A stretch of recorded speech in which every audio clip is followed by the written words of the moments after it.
A Legend of Sonora by Hildegarde Hawthorne. Two persons, a man and a woman, faced each other under a clump of live oaks. Hard by were visible the walls of an adobe house crumbling with age.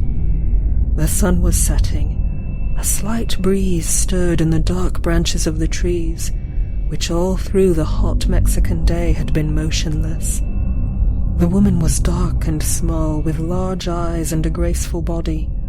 The man a swarthy vaquero in serape and sombrero.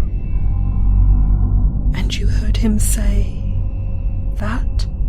said she. "Yes, señorita," he said. I love you," twice like that. And then he kissed her. Ah, he kissed her. Anything else? This.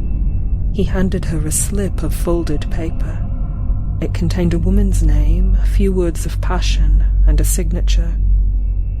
As the señorita's eyes perused it, they contracted, and she drew a long breath. The vaquero watched her keenly. "I found it in the arbor after they had gone," said he. She looked away dreamily. Thank you, Mazeppa," she muttered. "It is late. I must go in now.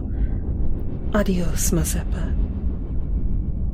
She turned and, moving slowly, vanished behind a corner of the adobe house. The vaquero remained motionless until she was out of sight. Then he pressed his hands to his lips and flung them out toward her with a passionate gesture. The next moment he had mounted his horse and was gone. An hour passed.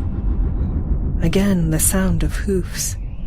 A handsome young señor, jauntily attired, galloped up to the door of the house, and springing from the saddle, hitched his rein over a large hook projecting from the wall. "Hola, Maria, little one," he called out in a rich, joyous voice. "Where is my little Maria?" The señorita appeared, smiling. She was in white, with a rebozo drawn around her delicate face. She bore a two-handled silver cup, curiously chased. "See," she said, "I have brought you some wine. Such a long ride, just to see me." She was holding out the cup toward him, but as he was about to receive it, she drew it back suddenly.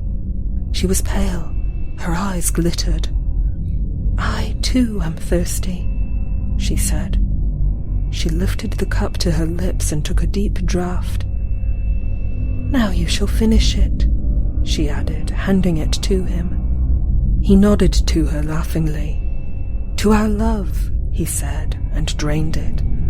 "But how strangely you look at me, little one," he exclaimed as he set the cup down and caught his breath. "Is anything wrong?" "All is well," she answered. "I am happy. Are you happy?" I am with you, am I not?" She put her hand in his. "Let us never be parted any more," she said. "Come, we'll walk to the hilltop and see the moon rise."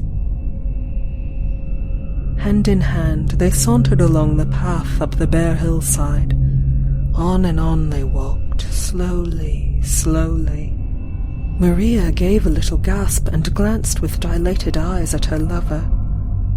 He smiled faintly and tried to draw her toward him, but somehow did not. And still they moved slowly on their way. The hilltop seemed strangely far off. Maria pressed forward, grasping her lover's hand. What made the distance seem so long?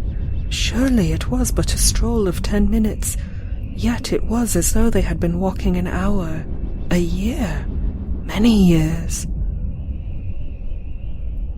Down the hillside path came a horseman, riding quietly and humming a love song. He was close upon the two figures before he appeared to be aware of them. They half stopped, as if to speak to him. The horse shivered and plunged. The rider stared at the couple but an instant, then, driving home his spurs, he sprang past them.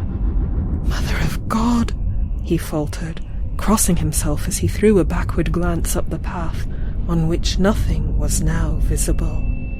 The ghosts, the little girl who, they say down below, poisoned herself and her lover 50 years ago.